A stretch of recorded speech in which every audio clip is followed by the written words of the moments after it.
देवं श्रीराधान् कृष्णपादान् सगणललिता श्रीविशाखान्वितांश हे कृष्ण करुणा सिन्धो दीनबन्धो जगत्पते गोपेश गोपिकान्त राधाकान्त नमस्तुते तप्त काञ्चन गौराङ्गी श्रीराधे वृन्दावनेश्वरी ऋषभानुसुते देवी प्रणमामि हरिप्रिये वाञ्छाकल्पतरुभ्यश्च कृपा सिन्धुभ्य एव च पतितानां पावनेभ्यो वैष्णवेभ्यो नमो नमः नमः विष्णुपादाय कृष्णपृष्ठाय भूतले श्रीमते भक्तिवेदान्त स्वामिन् इति नामिने नमस्ते सरस्वती देवे गौरवाणी प्रचारिणे निर्विशेष शून्यवादी पाश्चात्य सुतारिणे हरे कृष्णा कृष्णा कृष्णा हरे हरे हरे राम हरे राम राम राम हरे हरे। हरे कृष्ण विमला माता जी, धन्यवाद विमला माता जी। हरे कृष्ण प्रभु जी, दंडवत प्रणाम। हरे कृष्ण। हरे कृष्ण कीर्ति माता जी, हरे कृष्ण सोहिनी माता जी, हरे कृष्ण किरण माता जी, हरे कृष्ण तप्त कंचन माता जी, हरे कृष्ण प्रभु जी, दंडवत प्रणाम। हरे कृष्ण पायल, हरे कृष्ण प्रभु जी। हरे कृष्ण नैना माता जी, हरे कृष्ण सर्वे ने शिला प्रभुपाद की जय। श्री राधा गोविंद प्रणाम।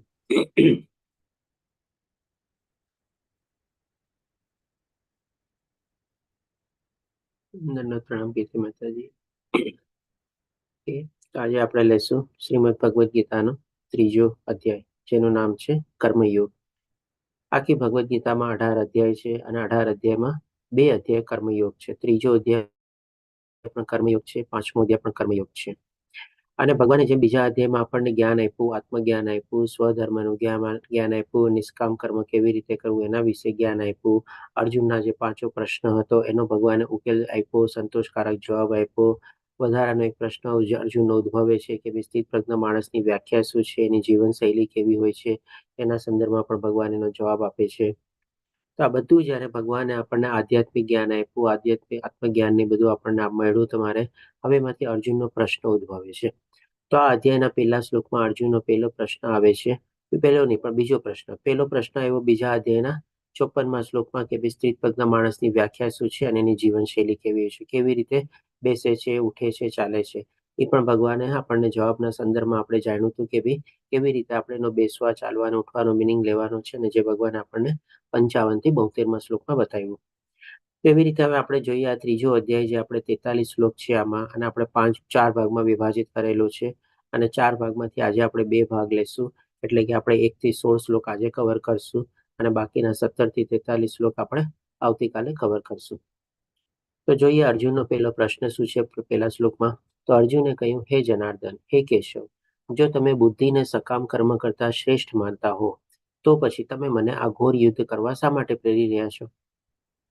ડેફિનેટલી ભગવાને આપણને જ્યારે ગઈકાલે બુદ્ધિ યોગ અથવા નિષ્કામ કર્મ વિશે આપણને જ્યારે જ્ઞાન આપ્યું, પર્ટિક્યુલરલી 38 થી લઈને 53મા શ્લોક સુધી, તેમાં ભગવાને આપણને અલગ અલગ જગ્યાએ બતાવેલું હતું કે જો આપણે સકામ કર્મોમાં આપણી ઇન્દ્રિયોને બધું પ્રવૃત્ત થઈ જાય તો પછી આપણી ઉચ્ચતર આપણને લોક પ્રાપ્ત થતા નથી, અથવા તો ભગવાનની ભક્તિ પણ આપણને પ્રાપ્ત થતી નથી અને ભગવાનના ધામ સુધી આપણે પહોંચી શકતા નથી. એટલે કે બધા સકામ કર્મોમાં જો આપણે પ્રવૃત્ત થઈએ તો આપણને નુકસાન જ છે. એના સંદર્ભમાં ભગવાને આપણને બુદ્ધિ યોગ અથવા તો જ્ઞાન યોગના સંદર્ભમાં બતાવ્યું કે જો આપણે જ્ઞાન પ્રાપ્ત કરીને ભગવાનની ભક્તિમાં પ્રવૃત્ત થઈએ તો ડેફિનેટલી આપણા માટે શ્રેષ્ઠકર છે, અથવા તો આપણા માટે કલ્યાણકારી છે, કારણ કે આપણને એમાં ભગવાનની ભક્તિ અને ભગવાનના ધામ સુધી પહોંચવાનો આપણને અવસર પ્રાપ્ત થાય છે. તો હવે આ જે અર્જુનના મનમાં જે પ્રશ્ન ઉઠ્યો, તો આપણે જોઈએ કે ગઈકાલે અધ્યાય જે આપણે કવર કર્યો એમાં કનેક્ટિંગ લિંક તરીકે શું છે. આમ જોવા જઈએ તો 49 થી લઈ 47 થી લઈને 52મા શ્લોક સુધી ભગવાન આ બધો બુદ્ધિ યોગ અથવા તો જ્ઞાન યોગ બધું વર્ણવેલું હતું. અને એમાં 52મા શ્લોકના સંદર્ભમાં જેમ આપણે લઈએ તમારે, તો ભગવાન કહે છે કે જ્યારે તમારી બુદ્ધિ મોહરૂપી ગાઢ જંગલને પાર કરી જશે, એટલે કે આ ભૌતિક દુનિયાનું આપણે જે દુનિયામાં મોહ માયામાં ફસાયેલા છે, એક જાતનું ગાઢ જંગલ રૂપી ભગવાન એને પ્રતિક રૂપે વર્ણવે છે. અને એમાં જેટલા આપણે આકર્ષિત થશું અને એમાં જો આપણે પરાવેલા રહેશું તમારે, તો પછી એમાં તો આપણને ઉકેલ મળશે જ નહીં. તમારે એક જાતની ભૂલ ભૂલામણી છે તમારે, અથવા તો એક જાતનું દલદલ જેવું છે, એમાં ઓર ને ઓર આપણે ફસાતા જશું અને ઓર ને ઓર આપણે એમાં ખોવાતા જશું, આપણને બહાર નીકળવાનો માર્ગ નહીં મળે. તો જ્યારે આપણને આધ્યાત્મિક જ્ઞાન પ્રાપ્ત થયેલું હોય અથવા તો આત્મજ્ઞાનને જે ભગવાને આપણને બતાવ્યું એ જ્ઞાન પ્રાપ્ત થયેલું હોય, તો એટલા માટે ભગવાન કહે છે કે જ્યારે આપણી વિવેક બુદ્ધિ વાપરીને પછી આપણે આ બધા મોહરૂપી ગાઢ જંગલથી અથવા તો ભૌતિક દુનિયાથી આપણે જો દૂર રહેશું તમારે, તો પછી ભગવાન જેમ કહે છે કે તારે સર્વ સાંભળવા યોગ્ય બાકી તથા તે સાંભળેલ હશે તે પ્રત્યે તો ઉદાસીન થઈ જઈશ. આના સંદર્ભમાં પણ આપણે એક દાખલો લીધો હતો ને, કે માની લો કોઈ આપણને આવી રીતે ભૌતિક દુનિયામાં પ્રત્યે આકર્ષિત અથવા તો એવું બધું વર્ણવીને બતાવીને આપણને ખેંચતો હોય, અને જ્યારે આપણને આ જ્ઞાન પ્રાપ્ત થઈ જશે કે ભાઈ એમાં જો આપણે જાશું તો એ આપણને એમાં નુકસાન જ છે, તમારે ફાયદો નથી. તો એ જે આપણને વર્ણવતો હોય, એ આપણને કહેતો હોય, એ આપણને બતાવતો હોય, એના પ્રત્યે આપણને કઈ એટ્રેક્શન જેવું રહે ન રહે ને. આપણે કહીએ ને કે ભાઈ ઠીક છે, આ તારી વાત બરાબર હશે, હોઈ શકે સાચી વાત હશે તારે, પણ મને એમાં ઇન્ટરેસ્ટ નથી, મારે એમાં નથી જવું, મારે નથી પ્રાપ્ત કરવું, મારે એમાં નથી પ્રવૃત્ત થવું. તમારે આપણે કેવી રીતે ના પાડી દઈએ તમારે? એટલે કંઈક સાંભળેલું હોય એના પ્રત્યે આપણે ઉદાસીન એટલે કે શું ભાઈ, આપણે ઇનડિફરન્ટ થઈ જઈએ, એના પ્રત્યે આપણે મોહિત ન થઈએ અથવા આકર્ષિત ન થઈએ તમારે. તો આના સંદર્ભમાં પછી અર્જુનનો આ પ્રશ્ન ઉદ્ભવે છે કે જો તમે આવી રીતે બુદ્ધિ યોગને શ્રેષ્ઠ સમજતા હો સકામ કર્મથી, તો પછી મને તમે ફરીથી આ યુદ્ધમાં શું કામે પ્રવૃત્ત કરો છો? કારણ કે આ યુદ્ધે અર્જુન શું સમજતો હતો, હજી જે ભગવાને બધું જ્ઞાન આપ્યું એના સંદર્ભમાં આપણે કહી શકીએ કે ગમે તે રીતે અર્જુન છે આ મહાયુદ્ધને ટાળવા માંગતો હતો તમારે, કે ભાઈ કોઈક ને કોઈક કારણસર જો આ યુદ્ધ ટળી જાય તો આટલી મોટી જે આપણે જાનહાનિ થવાની છે બધું તમારે એને આપણે એવોઇડ કરી શકીએ. એટલા માટે ભગવાનને આવી રીતે પ્રશ્ન પૂછે છે કે તમે તો મને આ બધું જ્ઞાન આપી દીધું, હું સમજી ગયો એ જ્ઞાનથી, તો પછી હવે હું શું કામ સકામ કર્મ એટલે કે ભાઈ આ યુદ્ધમાં હું શું કામ પ્રવૃત્ત થાવ? હજી આગળ બીજા શ્લોકમાં હજી બીજો પ્રશ્ન બી પૂછે છે તમારે, તો કે છે આપના દ્વિઅર્થી ઉપદેશોથી મારી મતિ મૂંઝાઈ ગઈ છે, તેથી કૃપા કરી નિશ્ચયપૂર્વક મને જણાવો કે આમાંથી મારે માટે સૌથી હિતાવહ શું છે? તો ભગવાને જે બે અગત્યના વિષયોનું જ્ઞાન આપ્યું, એક તો ભગવાને આત્મજ્ઞાન આપ્યું 11 થી 30 શ્લોકમાં, જે આપણે પરમ દિવસે કવર કરેલું હતું, અને ગઈકાલે ભગવાને પહેલા આપણને 31 થી લઈને 37 શ્લોક સુધી આપણને સ્વધર્મ બતાવ્યો, પછી 38 થી લઈને 53 શ્લોકમાં ભગવાને નિષ્કામ કર્મ બતાવ્યું, સ્વધર્મની સાથે સાથે નિષ્કામ કર્મ બી બતાવ્યું. તો હવે અર્જુનને આ બે વચ્ચે તફાવત લાગે છે, અથવા તો એને લાગે છે કે આ બંને અલગ અલગ દિશા છે તમારે, કે ભાઈ આત્મજ્ઞાન કેળવીને આપણે ભગવાનને પ્રાપ્તિ માટે એમાં આપણે સાધના અથવા તપસ્યામાં પરોવાઈ જવું જોઈએ, અને એક તરફ આ નિષ્કામ ભાવે કર્મ કરવાનું ભગવાન પાછું કહે છે. એટલા માટે કહે છે આપના દ્વિઅર્થી ઉપદેશોથી મારી મતિ મૂંઝાઈ ગઈ છે. તો હવે ભગવાનને વિનંતી કરે છે કે ભાઈ મને નિશ્ચયપૂર્વક તમે જણાવો કે મારા માટે હિતાવહ અથવા તો કલ્યાણકારી શું છે? તો આ રીતે અર્જુનના બે પ્રશ્ન હતા, એ શેમાંથી ઉદ્ભવ્યા એ આપણે જોયું તમારે. કેમ કે ગઈકાલે ભગવાન આપણને 11 થી 30 શ્લોકમાં આત્મજ્ઞાન આપ્યું, અને 38 થી 53 આપણને આ સ્વધર્મ વિશે બતાવ્યું. હવે આજે અર્જુનના જે બે પ્રશ્નો છે તમારે, તો ભગવાન એનો કહીને કે ભાઈ ત્રીજા શ્લોકથી જવાબ આપવાનું શરૂ કરે છે, અને કહે છે ત્રીજા શ્લોકમાં પૂર્ણ પુરુષોત્તમ પરમેશ્વર બોલ્યા, હે નિષ્પાપ અર્જુન, મેં પૂર્વે સ્પષ્ટતા કરેલી જ છે કે આત્મ સાક્ષાત્કાર પામવાનો પ્રયત્ન કરનારા મનુષ્યના બે વર્ગ છે તમારે. એટલે આ ચીજ ભગવાને છે ને આપણને બીજા અધ્યાયમાં બતાવી હતી, તમને ખ્યાલ હોય તો. કારણ કે ભગવાન જ્યારે કહે છે ને કે ભાઈ મેં હવે પૃથ્થકરણાત્મક રીતે આ સાંખ્ય યોગનું જ્ઞાન આપ્યું છે તને, હવે હું તને નિષ્કામ કર્મ વિશે સમજાવીશ. એ એક પર્ટિક્યુલરલી શ્લોક આપણે કવર કરેલો હતો.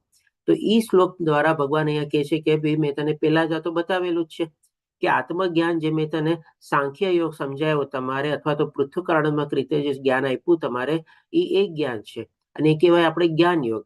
અને બીજું જે નિષ્કામ ભાવે કર્મ કરતી તમારે એને કહેવાય આપણે કર્મયોગ તમારે. અને બંનેના માર્ગ જે છે ને આમ જોવા જાવ તો અલ્ટિમેટલી તો ભગવાનને પ્રાપ્ત કરવા માટેના જ છે તમારે. તો એ જ ભગવાને બતાવે છે કે ભાઈ કોઈ મનુષ્ય છે જ્ઞાન યોગને ફોલો કરે છે, કોઈક મનુષ્ય આવી રીતે નિષ્કામ કર્મયોગને ફોલો કરે છે. એટલે કે બે વર્ગ છે, કેટલાક જ્ઞાન યોગ દ્વારા સમજવાનું વલણ ધરાવે છે, અને કેટલાક ભક્તિ યોગ દ્વારા કરવાનું વલણ ધરાવે છે તમારે. તો હવે આ જે જ્ઞાન યોગ અને ભક્તિ યોગ સાથે સાથે આપણે નિષ્કામ કર્મ યોગ, આને પણ છે ને આપણે એનો તફાવત જોઈએ. આપણે આ બે વચ્ચે મેઇન તફાવત શું છે આપણે, તો જેમ કે જોઈએ આપણે જ્ઞાન યોગ અને ભક્તિ યોગ, અથવા તો નિષ્કામ કર્મ યોગ અને ભક્તિ યોગ બંનેને કમ્બાઈન કરવાનો છે. હવે તમે કહેશો, પાછા તમે કહેશો કે ભાઈ એક તરફ તમે નિષ્કામ કર્મયોગ કહો છો, એક તરફ પાછું ભક્તિ યોગ બી તમે કહો છો. તો એકચ્યુઅલી છે ને જો આપણે નિષ્કામ કર્મયોગ એટલે તે નિસ્વાર્થ ભાવે આપણે જયારે કર્મ કરતા હોઈએ, પણ એમાં જો ભગવાનની ભક્તિનું એડ કરીએ ને, તો એ નિષ્કામ કર્મ પણ છે ને આપણને અલ્ટિમેટ સુધી, છેલ્લી ગતિ સુધી આપણને કદાચ પ્રાપ્ત કરવામાં પૂરેપૂરી સફળતા ન અપાવે. અને જેમ આપણે નિષ્કામ કર્મયોગ કરતા હોઈએ પણ એમાં પણ દરેક કાર્યમાં કંઈક ને કંઈક દોષ રહેલા છે, એ પણ ભગવાને આપણને બતાવેલું છે. તો તો એ ભગવાન આપણને આ 5મા અધ્યાયમાં પણ ફરીથી બતાવશે અને 18મા અધ્યાયમાં પણ બતાવશે. અને 5મા અધ્યાયમાં આપણને એકદમ સ્પષ્ટ રીતે ક્લિયર કરશે કે ભાઈ નિષ્કામ કર્મની સાથે તારે ભગવાનની ભક્તિમાં તો પરાયણ થવું જ પડશે તમારે. એ તો કમ્પલસરી છે તમારે. એટલે બેને કમ્બાઇન્ડ કરીએ ને તો આપણે સરસ રીતે ભગવાનના ધામ સુધી આપણે પહોંચી શકીએ અને ભગવાનને પ્રાપ્ત કરી શકીએ. કારણ કે ખાલી જો આપણે નિષ્કામ કર્મયોગ કરીએ અને ભગવાનની ભક્તિ આપણે એમાં એડ ન કરીએ, જેમ સોનામાં સુગંધ ભળે એવી રીતે આપણે એડ ન કરીએ તમારે, તો એ જે કર્મમાં બધામાં કંઈક ને કંઈક દોષ રહેલા હોય ને એ દોષના પાપ પણ આપણને લાગે. એના સંદર્ભમાં આપણે 5મા અધ્યાયમાં રીગ રાજાની પણ આપણે સ્ટોરી લેશું તમારે.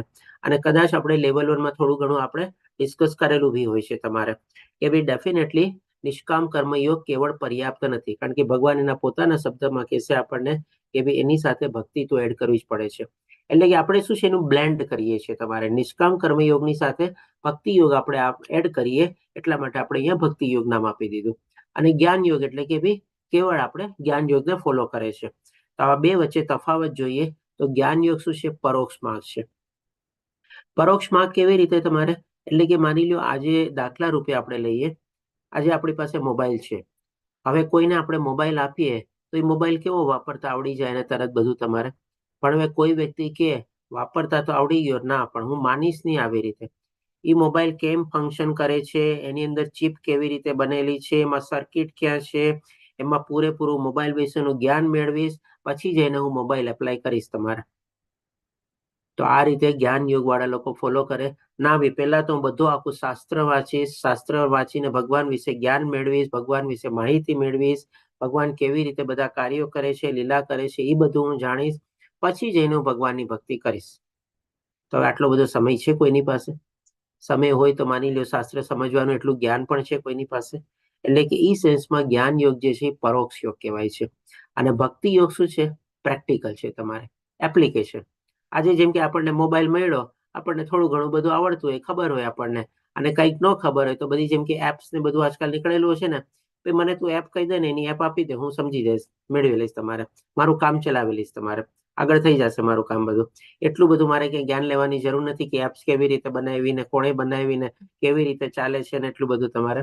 એટલે કે ભાઈ ભક્તિ યોગમાં શું કરે માણસ કે ભાઈ ભગવાન વિશેનું જ્ઞાન મને મળે કે ન મળે, મને ભગવાનમાં આસ્થા, વિશ્વાસ, શ્રદ્ધા છે, હું ભગવાનની ભક્તિ કરવા શરૂ કરી દઉં છું બસ. તો આ બે વચ્ચે મેઇન તફાવત છે તમારે જ્ઞાન યોગ અને ભક્તિ યોગ વચ્ચે. હવે પછી આપણે જોઈએ કે જ્ઞાન યોગમાં વ્યક્તિગત પ્રયત્નો પર આધારિત હોય છે. તો જે માણસ આવી રીતે જ્ઞાન યોગમાં પ્રવૃત્ત થાય, બધું જ્ઞાન મેળવવા માટે પહેલા પ્રયાસ કરે, તમારે કેટલી બધી મહેનત કરવી પડે, કેટલા બધા શાસ્ત્રોને વાંચવા પડે, કેટલા બધા શાસ્ત્રોને સમજવા પડે. આજે આપણે એક ભગવદ્ ગીતા અને 700 શ્લોક માટે પણ આપણે અલગ અલગ લેવલમાં અભ્યાસમાં જ્યારે જોડાઈએ છીએ ત્યારે આપણને ખબર પડે છે. આપણે જેમ કે પહેલે દિવસે જે નવા પાર્ટિસિપન્ટ હતા એના પાસેથી આપણે સાંભળેલું હતું, ત્યારે જેમ કે મુકેશ પ્રભુજી આપણને શું કીધું, મારી પાસે અલગ અલગ 3-4 ગીતા છે, મેં બધી ગીતા અલગ અલગ જગ્યાએથી વાંચેલી છે તમારે. મુકેશ પ્રભુજી આપનો ફરીથી આ ઓપિનિયન આપો ને, કે તે દિવસે જે આપણે કીધું તો ફર્સ્ટ દિવસે. હરે કૃષ્ણ મુકેશ પ્રભુજી, આપ મ્યુટ છો પ્રભુજી.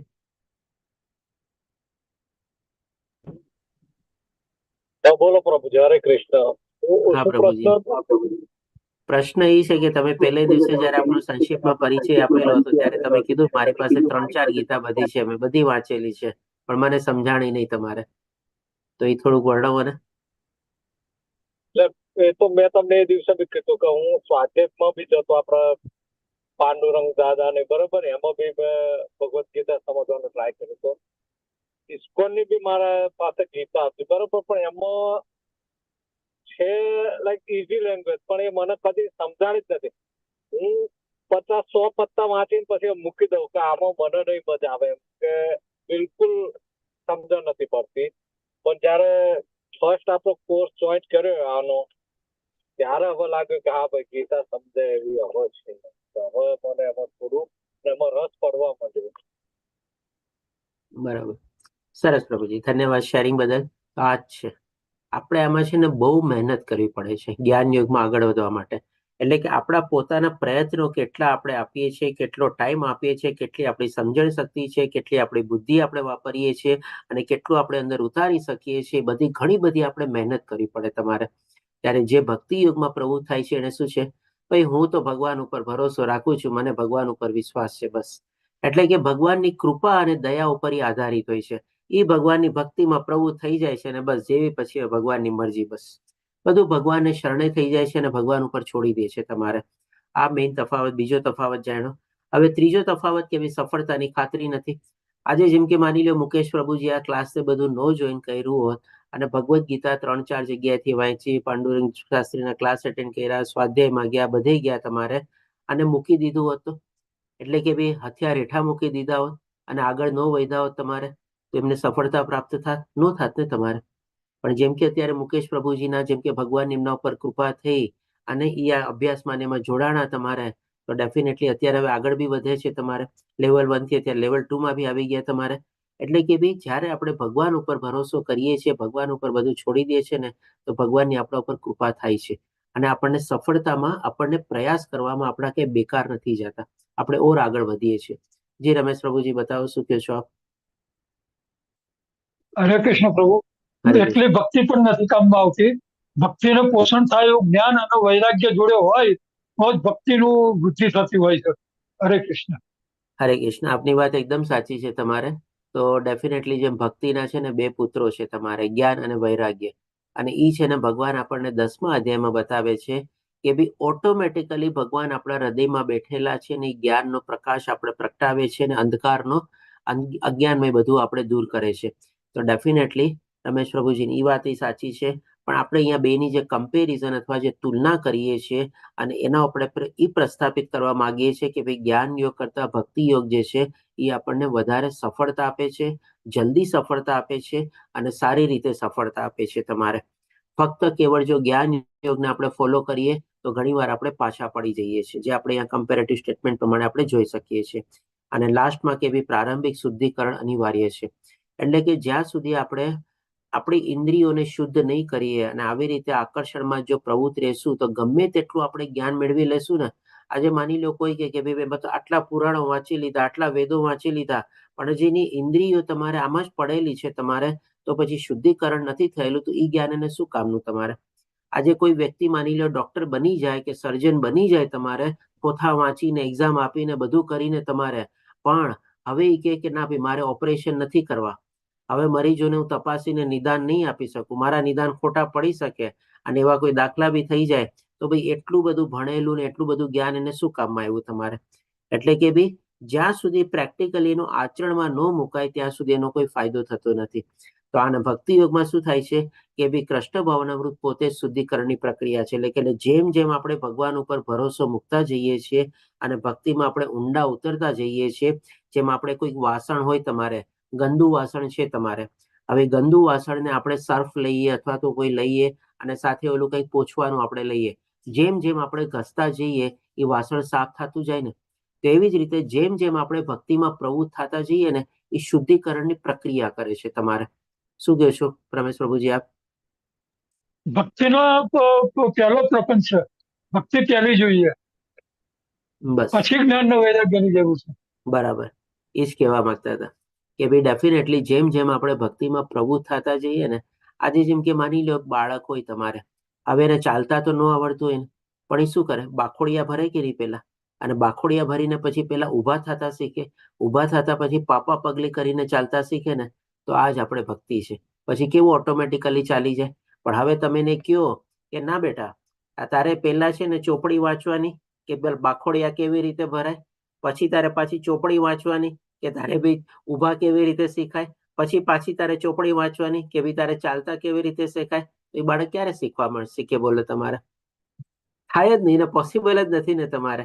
એના કાંઈ જાણ્યા વગર, કાંઈ કર્યા વગર જેમ જેમ પોતે આગળ વધતો ગયો એવી રીતે શુદ્ધિકરણ થતું ગયું ને પોતે આપણે એને પ્રગતિ થતી ગઈ તમારે. તો એ જ આપણને ભક્તિ યોગમાં થાય છે તમારે. જેમ જેમ આપણે બાખોડિયા ભરતા થઈએ, પગે ઊભા થતા થઈએ અને ચાલતા થઈએ, પછી આપણે દોડતા બી જઈએ તમારે. તો આ આપણે મેઇન તફાવત છે જ્ઞાન યોગ અને ભક્તિ યોગમાં તમારે. અને આના દ્વારા આપણે સમજી શકીએ છીએ કે ભાઈ ભક્તિ યોગ જે છે જ્ઞાન યોગ કરતા વધારે શ્રેષ્ઠ છે અથવા તો સર્વોપરી છે.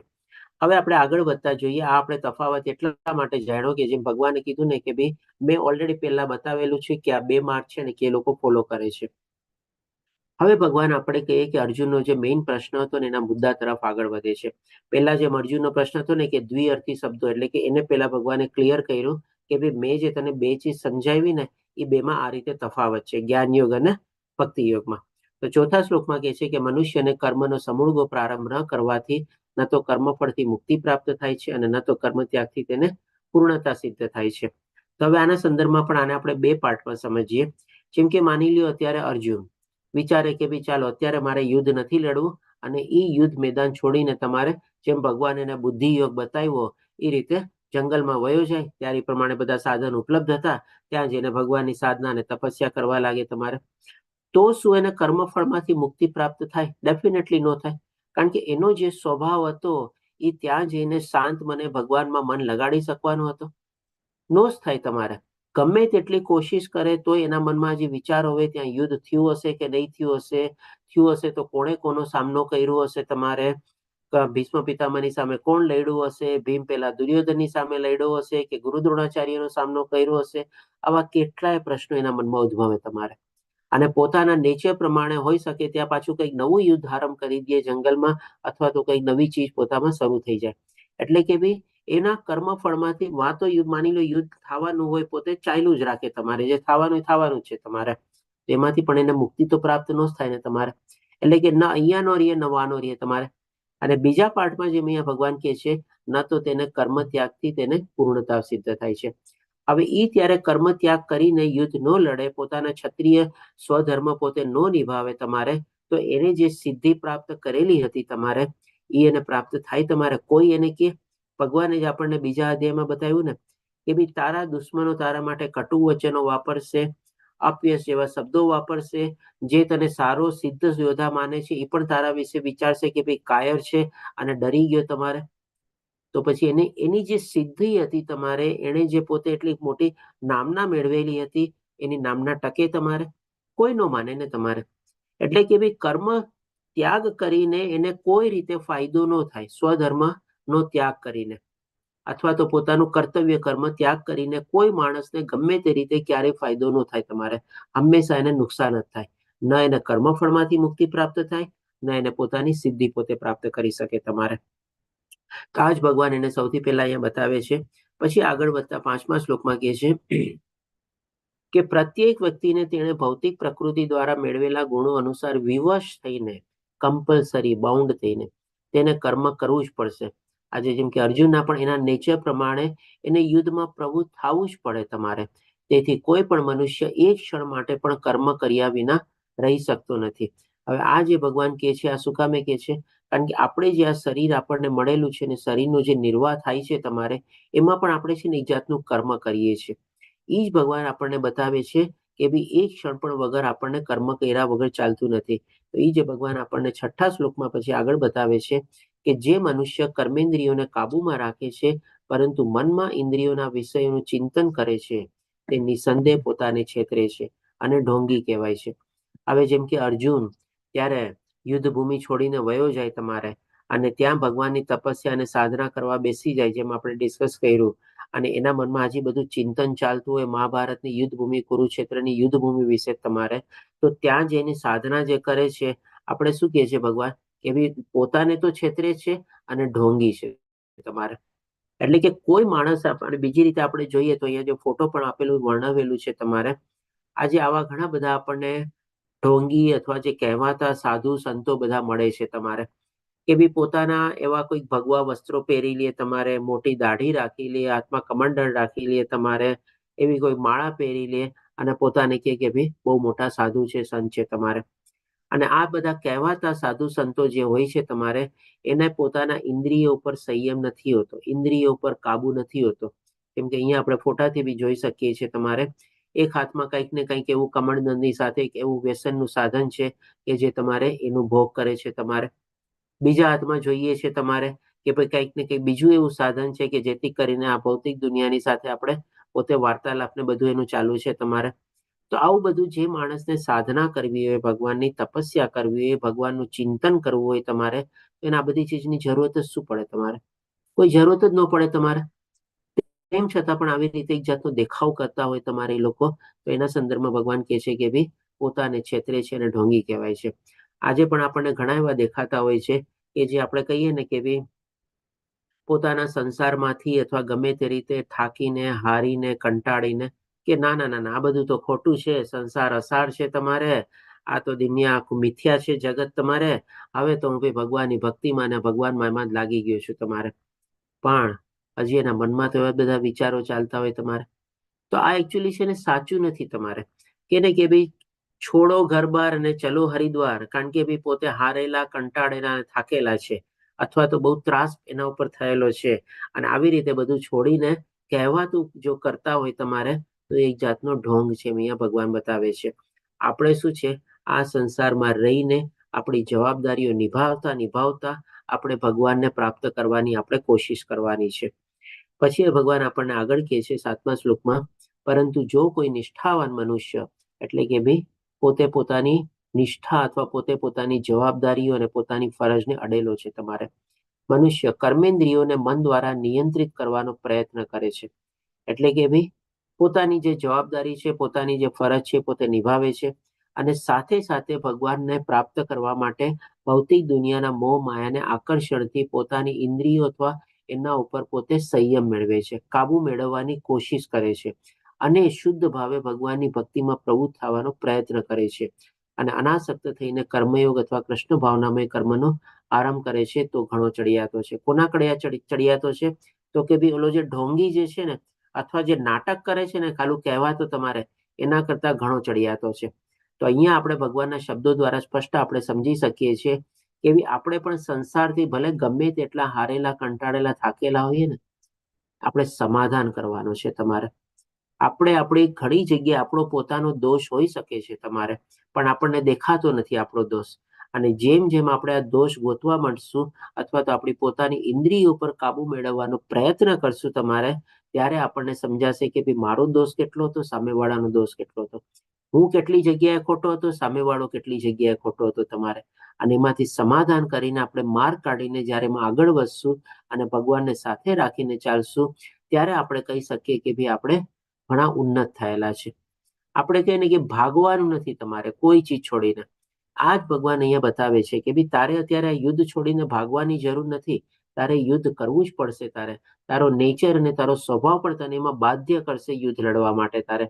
અને આ બધું છોડીને જો તું ત્યાં જઈશ તમારે તો એક જાતનો ઢોંગ અને નાટક થશે. તમે કહેશો આ બધું ભગવાને શું કામ બતાવ્યું? તમે અર્જુનની સાથે કનેક્ટ કરો અને આપણી સાથે બી કનેક્ટ કરો. ભગવાને જે કાંઈ પણ ચીજ કીધી છે ને, કંઈક ને કંઈક આપણે કનેક્શન છે અને એ કનેક્શન છે ને હંમેશા જ્યારે આપણે પોતાને અર્જુનની સ્થિતિમાં રાખીને આપણે સમજવાની કોશિશ કરશું ને તો આપણને ઓર સરસ રીતે સમજાશે. અને આપણી લાઈફની સાથે કેવી રીતે કનેક્ટ થાય છે એ કનેક્શન બાંધવાની આપણે જ્યારે કોશિશ કરશું ને ત્યારે આપણી ઊંડી સમજ કેળવાશે તમારે અને સાચી સમજણ આપણને કેળવાશે. આપણે આધ્યાત્મિક જ્ઞાન લઈએ છીએ બરાબર છે, પણ એ આધ્યાત્મિક જ્ઞાન છે ને એકચ્યુઅલી પ્રેક્ટિકલ નોલેજના હિસાબે આપણે મેળવવાની કોશિશ કરવાની છે. કારણ કે ભગવદ્ ગીતા એકચ્યુઅલી છે ને જેટલી આપણે જીવીએ ને એટલો આપણને ફાયદો થાય છે. ભગવદ્ ગીતામાંથી ખાલી આધ્યાત્મિક જ્ઞાન કેળવીને આપણી બુદ્ધિને આપણે વિકસાવીએ પણ એનું આપણી લાઈફમાં આચરણ ન કરીએ ને તો કોઈ આપણને ફાયદો નથી થવાનો. 700 શ્લોક આપણે સમજી ગયા, જ્ઞાનમાં ઉતારી લીધા, બુદ્ધિ દ્વારા આપણે સમજી ગયા તમારે, પણ જેનું આચરણ આપણું 0% હશે તમારે તો 700 ગુણ્યા 0 કેટલા થશે? 0 થશે ને તમારે. પણ એની બદલે તમે માની લો 700 શ્લોકને પણ પકડી લેશો તમારી લાઈફમાં અને એને 100% તમે ઇમ્પ્લિમેન્ટ કરશો ને તો 7 ગુણ્યા 100 તમારે 700 થઈ ગયા ને બસ.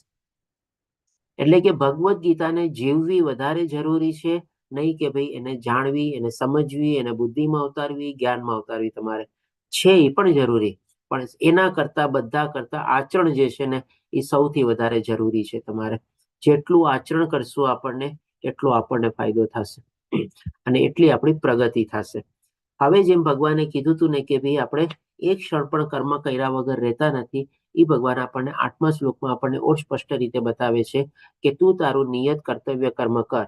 એટલે કે ભગવાન એને આ 3 શ્લોક દ્વારા સમજાવી દીધું કે ભાઈ તારે ઢોંગી નથી બનવાનું, તારે તારી ઇન્દ્રિયો ઉપર કાબુ મેળવવાનો છે, તારું કર્તવ્ય કર્મ તારે કરવાનું છે તમારે, એનાથી તું ભાગી નહીં શક, તારા સ્વભાવ પ્રમાણે પણ તારે યુદ્ધ કરવું જ પડશે. આ બધું સમજાવીને એટલા માટે કહે છે કે ભાઈ તારું કર્તવ્ય કર્મ કર, એટલે કે ક્ષત્રિય તરીકે આ યુદ્ધ લડ. કારણ કે કર્મ નહીં કરવા કરતા કર્મ કરવું વધારે સારું છે. અને કામ કર્યા વિના મનુષ્ય પોતાના દેહનો નિર્વાહ પણ કરી શકતો નથી. આ ચીજ તેની સાથે કનેક્ટ થાય છે.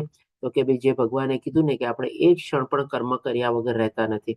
તો ત્યારે આપણે શું સમજ્યા કે ભાઈ માની લો આ શરીરનો જે નિર્વાહ કરવો છે તમારે, એમાં પણ આપણે જેમ કે ખાવું પડે, સૂવું પડે, પછી આપણે મળ ત્યાગ કરવો પડે તમારે. તો આ બધામાં એક જાતનું કર્મ જ છે ને.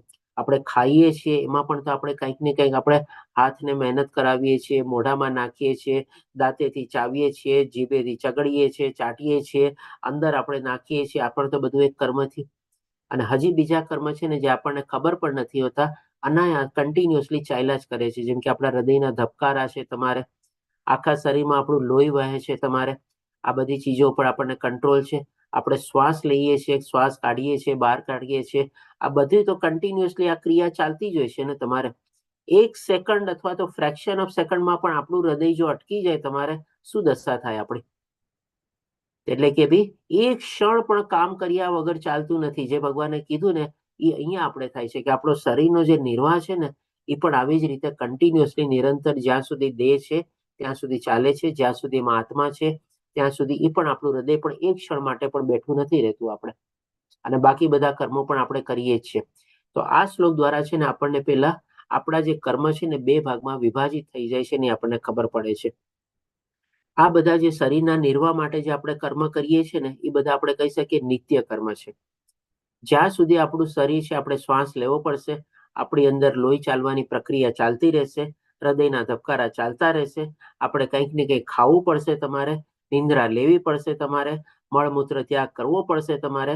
આ બધા છે નિત્ય કર્મ છે તમારે. થ્રુ આઉટ ધ લાઈફ તમારે કરવા જ પડશે જ્યાં સુધી છે તમારે. અને બીજું જે આવે છે તમારે નિયત કર્તવ્ય. અને નિયત કર્તવ્ય કર્મ એટલે કે શું?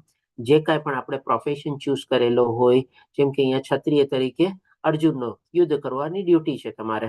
તો આપણે પણ આપણી લાઈફમાં બધા કર્તવ્ય કર્મ કરીએ છીએ. આપણે કંઈક ને કંઈક એવા નોકરી કરતા હોઈએ, કોઈ ધંધો હોય, કોઈ વ્યવસાય હોય, કોઈક એવો પ્રોફેશન આપણે ચૂઝ કરેલો હોય અને એના પ્રમાણે જે આપણે કર્મ કરતા હોઈએ, જેના પ્રમાણે આપણી આજીવિકાને બધું ચાલે, પરિવારનું ભરણ પોષણ ચાલે તમારે, એની અંદરમાં જેટલી આપણી બધી ફરજો હોય, જેટલી જવાબદારી હોય, એનું આપણે બધું પાલન કરીએ. તો આ બધા આપણા કર્તવ્ય કર્મ થઈ ગયા તમારે. એટલે કે આ અધ્યાયમાં સૌથી પહેલા ભગવાન અહીંયા આપણને આપણા કર્મને છે ને બે ભાગમાં વિભાજિત કરીને બતાવે છે કે ભાઈ આપણા એક નિત્ય કર્તવ્ય છે અને એક આપણા કર્તવ્ય કર્મ છે તમારે. એટલે કે ડેફિનેટલી આપણે જે કર્મમાં પ્રવૃત્ત થઈએ છીએ એ બધા પણ આપણે કરવા જરૂરી છે. પણ હવે એક બહુ મહત્વની ચીજ ભગવાન આપણને આ અધ્યાયમાં બતાવે છે કે આ જે આપણા નિયત કર્તવ્ય કર્મ છે, નિત્ય કર્મમાં આપણે કહી શકીએ કે આપણા ઉપર ઘણો બધો કંટ્રોલ હોતો નથી અને આપણે કરીએ છીએ તમારે. પણ આ જે નિયત કર્તવ્ય કર્મ જે છે એ આપણે કેવા ભાવથી કરવા જોઈએ, તો એ ભગવાન હવે આપણને બતાવે છે કે આ જે આપણા નિયત કર્તવ્ય કર્મ છે, જે આપણે પ્રોફેશન કયો, બિઝનેસ કયો, નોકરી કયો, બધું કે તમારે, એ અહીંયા ભગવાન કહે છે કે વિષ્ણુ પ્રીત્યર્થી યજ્ઞ તરીકે કર્મ કરવું જોઈએ તમારે. એટલે કે ભાઈ આપણે જે કાંઈ પણ એ કાર્યમાં પ્રવૃત્ત થયેલા છે, આપણે ભગવાન માટે, ભગવાન થકી, ભગવાન દ્વારા કરીએ છીએ એવી ભાવનાથી આપણે કરવાનું છે તમારે. અને જો આવી ભાવનાથી આપણે ન કરીએ તો ભગવાન કહે છે કે અન્યથા આ ભૌતિક જગતમાં કર્મના બંધન ઉત્પન્ન થાય છે. હવે આપણે જે નિયત કર્તવ્ય કર્મ આપણે બધા કરીએ છીએ તમારે, એમાં આપણી નોર્મલી ઈચ્છાઓ કેવી હોય છે કે ભાઈ હું ધંધો કરીશ, મને આટલું બધું મારું પ્રોફિટ થશે, એ પ્રોફિટથી હું આ મેળવીશ, ઓલું મેળવીશ, આ બધું કરીશ તમારે. એટલે કે પ્રાઇમા ફેસી આપણે કહીએ કે આપણી બધી ઈચ્છાઓ જે છે તમારે સકામ કર્મમાં પ્રવૃત્ત થઈ જઈએ છે તમારે. હવે એમ જ છે આપણે થોડો દ્રષ્ટિકોણ ચેન્જ કરવાનો છે આપણે, કે એ બધા જે કર્મ આપણે કરીએ છીએ, નોકરી કહીએ, ધંધો કહીએ, પ્રોફેશન કરીએ, જે કાંઈ પણ કહીએ, એમાં આપણે ભગવાનને જોડવાના છે, ભગવાનને સાથે રાખવાના છે. કર્મ એ જ કરવાનું છે, કર્મમાં કોઈ ચેન્જ નથી આવવાનું તમારે. પણ પહેલા આપણે શું કરતા હતા? આપણા પોતાના માટે કરીએ છીએ ને એવું આપણે કરતા કે ભાઈ મારું મારું મારું કરીને મારો ધંધો વિકસે, મારી નોકરીમાં પ્રમોશન મળશે, મને વધારે પૈસા મળશે, એનાથી હું આ કરીશ, એનાથી ઓલું કરીશ, એનાથી આવી રીતે કરીશ, મારા પરિવારજનોની આ બધી જરૂરિયાતો પૂરી કરીશ. હવે એ મારું ને બદલે છે ને આપણે ભગવાન માટે કરવાનું છે, એવો ભાવ લાવવાનો છે.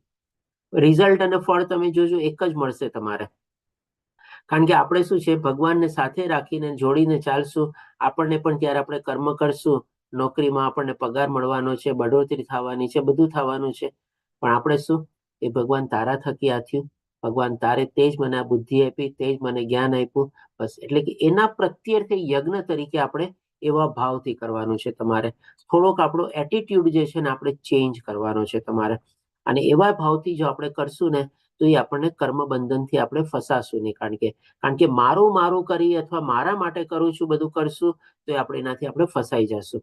એટલા માટે કે છે તેથી હે કુંતી પુત્ર, તું તેમની અથવા વિષ્ણુની પ્રસન્નતા અર્થે નિયત કર્તવ્ય કર્મ કર.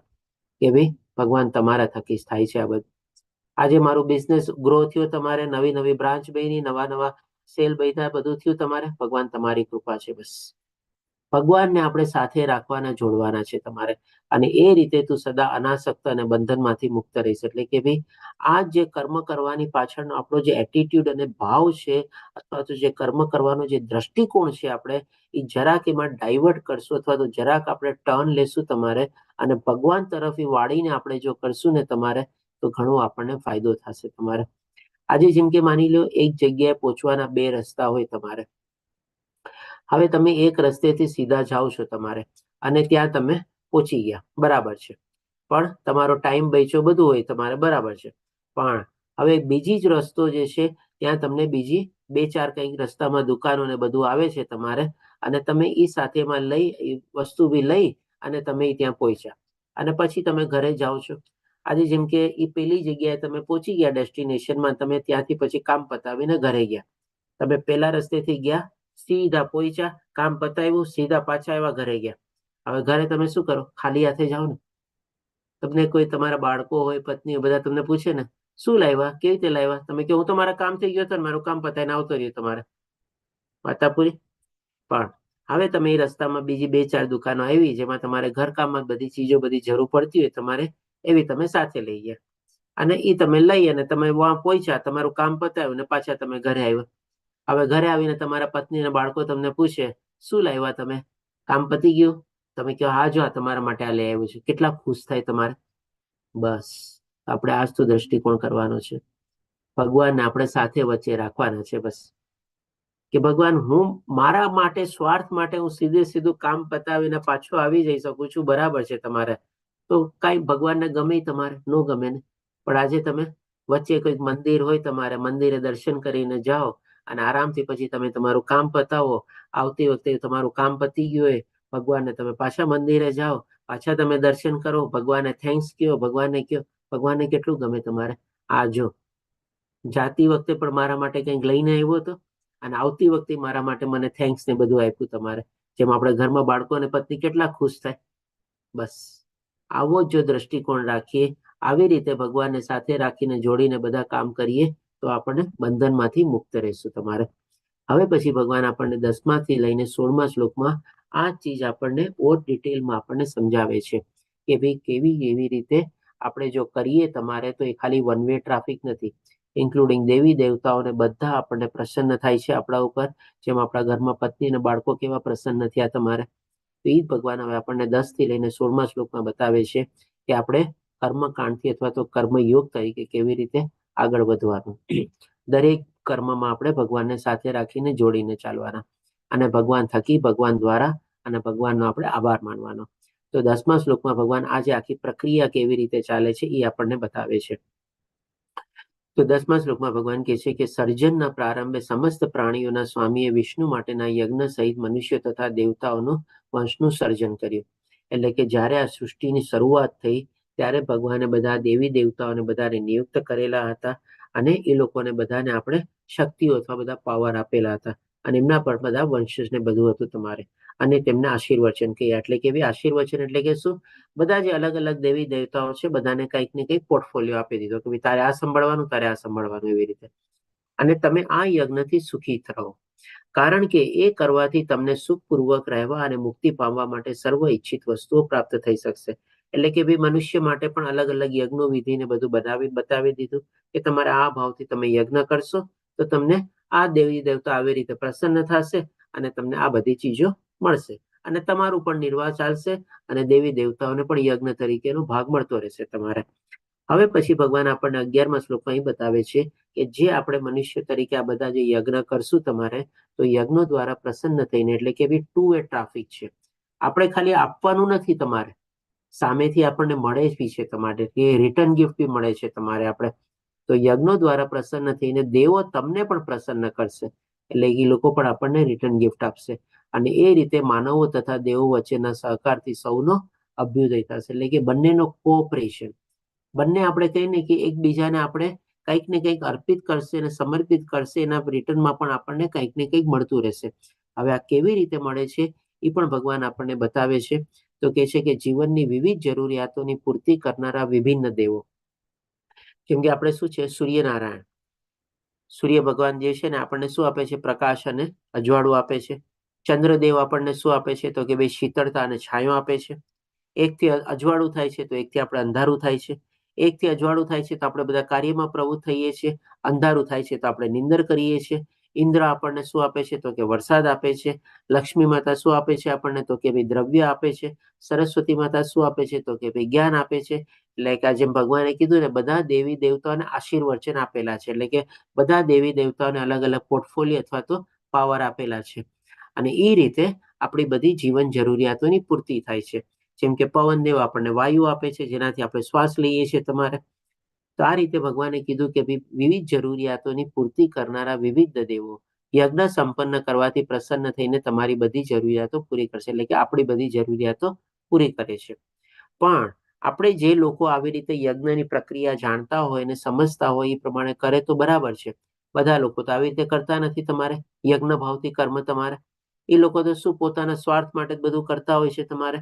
જેમ આપણે જેમ કહ્યું ને કે ભાઈ પોતાના કામ માટે ગયો ને કામ પતાવીને આવતો રહ્યો તમારે, ભગવાને કઈ યાદ જ ન કર્યા તમારે.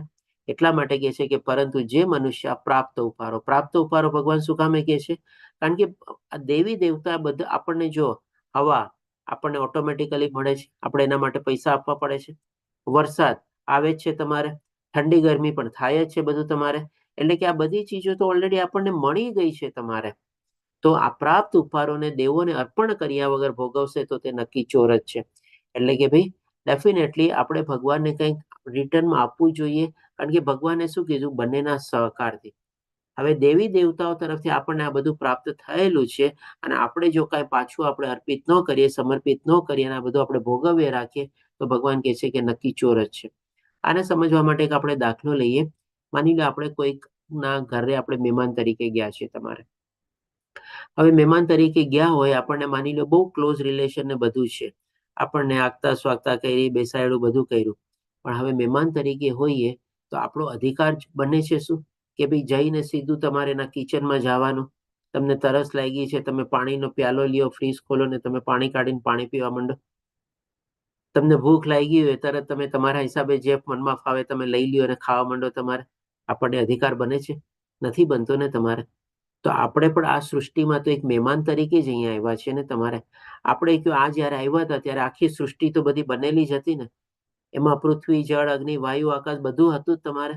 અને બધું હજી સુધી પણ આપણને મળતું જ રહે છે તમારે. અને આપણે જો કાંઈ એવું રિટર્ન ન કરીએ અને બધું જે પ્રમાણે આપણા મનમાં ફાવે એ પ્રમાણે આપણે ભોગવતા જઈએ, તો ભગવાન કહે છે નક્કી ચોર જ છે. અને હજી આગળ આપણને કહે છે કે ભાઈ આ જે બધું આપણે ભોગવીએ છીએ ને એ પણ ભગવાન કહે છે કે પાપ ખાય છે તમારે. તો એ ભગવાન શું આપણને કહે છે કે ભગવાનના ભક્તો સર્વ પ્રકારના પાપમાંથી મુક્ત થઈ જાય છે, કારણ કે તેઓ યજ્ઞમાં પ્રથમ અર્પિત કરેલું ભોજન પ્રસાદ જ લે છે. એટલે કે જેને આ બધી પ્રક્રિયા ખબર પડી ગઈ છે, જેને આ સમજાઈ ગયું છે અને જેને જ્ઞાન પ્રાપ્ત થઈ ગયું છે, એ શું છે, પેલા બધું ભગવાનને અર્પિત કરે છે. આજે જેમ કીધું ને કે જે કાંઈ પણ આપણને મળે છે ભગવાનની કૃપા દ્વારા જ આપણને બધું મળેલું છે. એટલે કે ભાઈ આપણે ખાઈએ છીએ, ભગવાન આ શરૂઆત ભોજનથી શું કામ કરે છે, કારણ કે આપણા શરીરના નિર્વાહ માટે આપણને ખોરાક તો જોવે જ તમારે.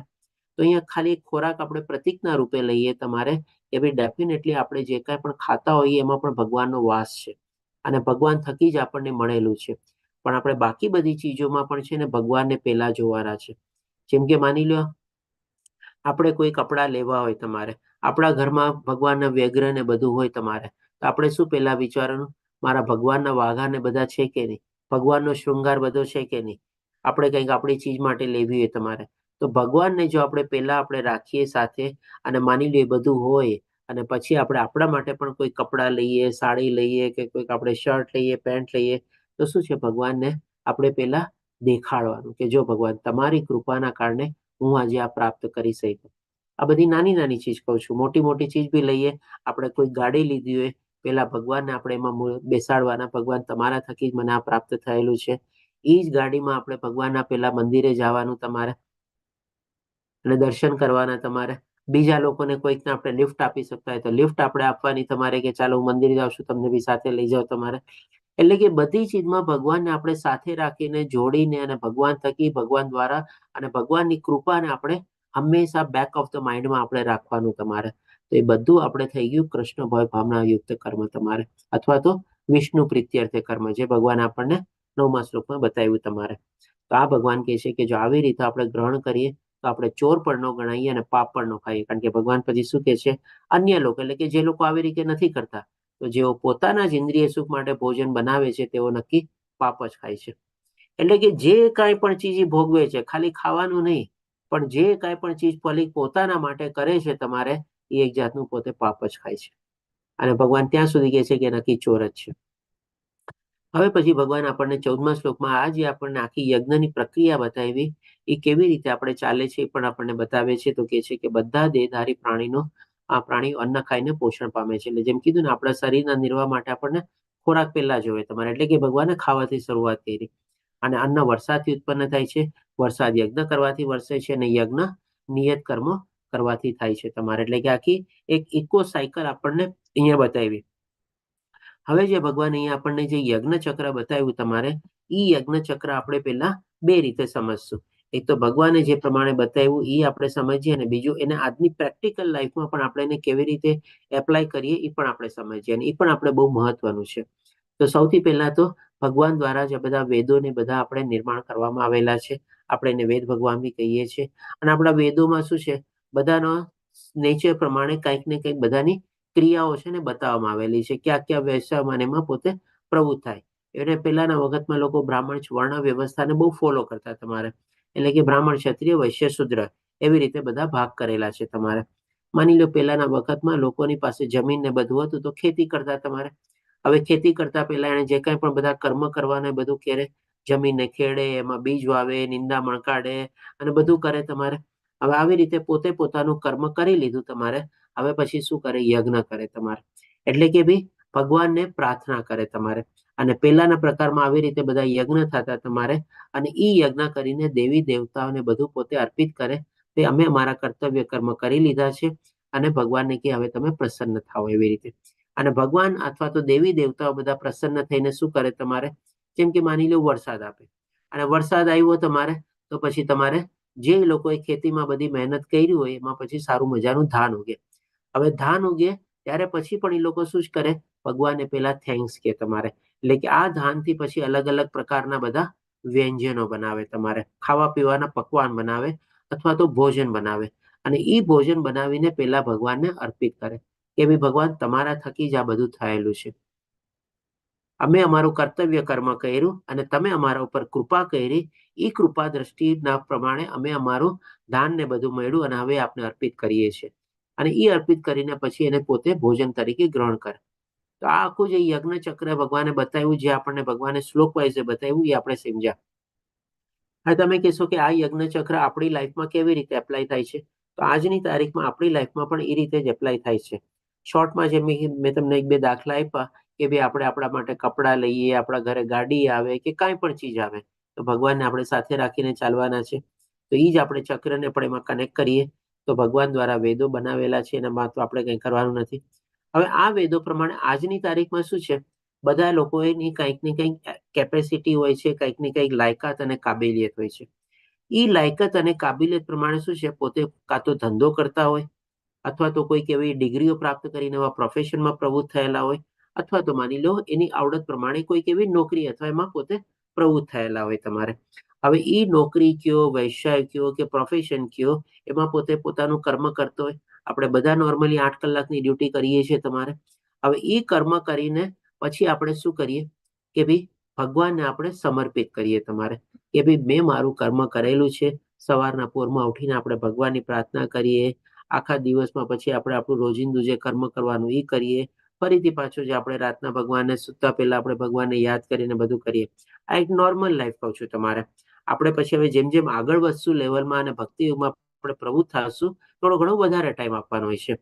પણ જેમ કે માની લો કોઈ અત્યાર સુધી એટલું આગળ ન વધેલું હોય, પણ એક સ્ટાન્ડર્ડ જે વ્યક્તિ હોય જેને ભગવાનમાં થોડી ઘણી આસ્થા, વિશ્વાસ, શ્રદ્ધા હોય, એ આવી રીતે પોતાની લાઈફ જીવતો હોય તમારે, તો એ આવી રીતે એનો જાતનો ત્યાગ થઈ ગયો. ભગવાન માટે પણ કાંઈ કરે, શનિવાર રવિવારે પણ થોડા મંદિરે ને બધે જાય તમારે, ઘણા બધા થોડા ઘણા એ લોકો વચ્ચે વચ્ચે વાર તહેવાર કરતા હોય તમારે, હમણાં જેમ કે શ્રાદ્ધ ચાલે છે તો પિતૃને તર્પણ બી કરતા હોય તમારે, બધું માનતા હોય, થોડું થોડું ફોલો કરતા હોય તમારે, ખાલી એમાં ઓર વધારે ઊંડાઈમાં ઉતરવાનું છે ને આગળ વધવાનું છે. એટલે કે માનો આવી રીતે કરે તો ત્યારે ભગવાનની પણ એના ઉપર કૃપા થાય છે.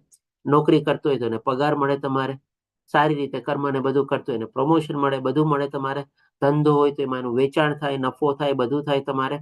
હવે એ જ્યારે એને પૈસા આવી રીતે મળે ત્યારે એ શું કરે તમારે, પોતાના પરિવારજનો માટે ખાવા પીવાની વસ્તુ, રહેણી કહેણી માટેની બધી વસ્તુઓ તમારે લાવે, જેમ કે અનાજ ને બધું તમારે, અને એ રીતે પછી અલગ અલગ રીતે એને પોતે આગળ વધાવે. જેમ કે સવારના પૂરમાં ભગવાનને ભોગ ધરાવે તમારે, પોતે પહેરવા કરવા માટે કંઈ કપડાં લાવ્યા, બીજી કોઈ ચીજ વસ્તુ લાવ્યા, ગાડી લાવ્યા, મોબાઈલ લાવ્યા, બધું ભગવાનને પહેલા એના આપણે અર્પિત કરે, ભગવાનને દેખાડે, ભગવાનનો થેન્ક્સ માને કે ભગવાન તમારા થકી જ આવ્યું છે. અને આવી રીતે ભગવાનને સાથે રાખી, જોડી, ભગવાનને અર્પિત કરી અને ભગવાનનો ધન્યવાદ માનીને પોતે એને પેલા સમર્પિત કરીને પછી પોતે ભોગવે તમારે. આખી પ્રક્રિયા તમે જુઓ તો એમાં કંઈ વધારે ફરક નથી તમારે.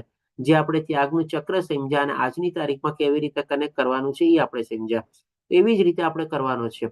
અને સ્ટાર્ટિંગમાં જેમ કીધું ને, આપણો દ્રષ્ટિકોણ ખાલી આપણે ચેન્જ કરવાનો છે.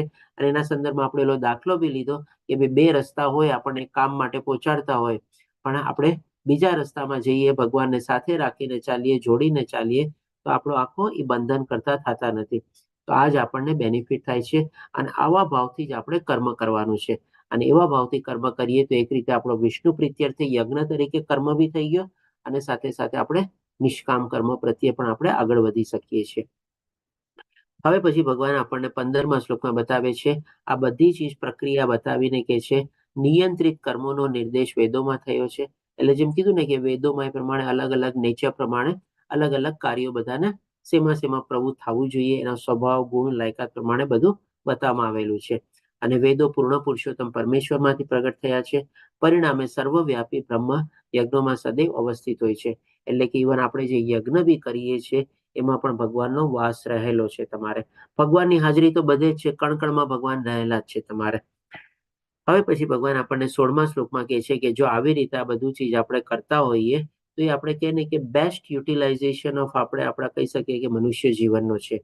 એટલે કે છે કે હે પ્રિય અર્જુન, જે મનુષ્ય માનવ સમાજમાં આ પ્રમાણે વેદો દ્વારા સ્થાપિત યજ્ઞ ચક્રનું પાલન નથી કરતો, તે નિશ્ચિતપણે પાપમય જીવન વ્યતીત કરી રહ્યો છે. એટલે કે જો આપણે આ બધું યજ્ઞ ચક્રનું પાલન કરીને આપણે કરીએ તમારે, તો આપણે જેમ કીધું કે ભાઈ આપણું સૌથી મનુષ્ય જીવનને સાર્થક કરવા માટેનો સારામાં સારો ઉપાય છે તમારે. પણ જો આવી રીતે આપણે ન જીવીએ તમારે, અને ખાલી પોતાના જ મતલબ માટે, પોતાના સ્વાર્થ માટે, ઇન્દ્રિય તૃપ્તિ માટે, શરીર સુખ માટે જ આપણે જીવન જીવીએ, ભગવાન એમાં ગણીએ નહીં, ભગવાનની કૃપા ન માનીએ, ભગવાનને સાથે ન રાખીએ, ભગવાનને જોડીએ નહીં તમારે, તો આપણે આ જે જીવન જીવી રહ્યા છીએ, ભગવાન કહે છે કે ભાઈ પાપમય આપણે જીવન જીવી રહ્યા છે તમારે. અને આવા પાપમય જીવનમાં જો આપણે જીવન જીવતા રહેશું તો ભગવાન કહે છે કે આવો મનુષ્ય માત્ર ઇન્દ્રિય તૃપ્તિ માટે જ જીવિત રહીને નિરર્થક જીવન વ્યતીત કરી રહ્યો છે. એટલે કે ભાઈ સાવ ખોટું જીવન આપણે જીવી રહ્યા છે તમારે. આ જીવનનો કોઈ મતલબ જ નથી. બહુ અમૂલ્ય જીવન છે. તમે યાદ કરો, બીજા અધ્યાયમાં ભગવાને અર્જુનને જ્યારે ભગવદ્ ગીતા આપવાનો શ્લોક શરૂ કર્યો ત્યારે ભગવાને શું કીધું, જે લોકો જીવનનું મૂલ્ય જાણે છે તમારે, એને આવી બધી મલિનતામાં એને સોંપતી નથી તમારે. એટલે કે ભાઈ આ મનુષ્ય જીવન જે આપણને મળેલું છે ને, બહુ જ અમૂલ્ય જીવન છે. આપણે એની કિંમત જાણવી જોઈએ તમારે. અને એ કિંમત જાણીને આપણે એમાં શું કરવાનું છે એ પણ જાણવું જોઈએ. અને એવા ભાવથી જો આપણે જીવન જીવીએ તો આપણે કહીએ કે એને સાર્થક કર્યું, એનો સદુપયોગ કર્યો તમારે. બાકી અધરવાઇઝ આપણે બીજી રીતે જો આપણે જેમ અહીંયા ભગવાન કહે છે એનું કઈ સમજી કર્યા વગર આપણે જીવન જીવીએ તો ડેફિનેટલી આપણું જીવનને આપણે બેકાર છે તમારે. આખો મનુષ્ય જીવન જ આપણું એળે ગયું કહેવાય તમારે. તો આ રીતે આપણે અહીંયા 16 શ્લોક આજે કવર કર્યા, અને બાકીના જે 27 શ્લોક છે આપણે આવતીકાલે કવર કરશું. વાંછાકલ્પતરુભ્યશ્ચ કૃપા સિંધુભ્યઃ એવ ચ પતિતાનાં પાવનેભ્યો વૈષ્ણવ્યો નમો નમઃ. હરે કૃષ્ણ કૃષ્ણ કૃષ્ણ હરે હરે, હરે રામ રામ રામ હરે હરે. શિલા પ્રભુપાદ કી જય. શ્રી રાધા ગોવિંદ પ્રણામ. હવે જો કોઈને પ્રશ્ન હોય તો લઈ શકીએ છીએ આપણે. હરે કૃષ્ણ રેખા માતાજી. વચ્ચે નહોતા 2-3 દિવસ રેખા માતાજી. જી રમેશ બાપુજી બોલો, આપનો હેન્ડ રાઈઝ છે.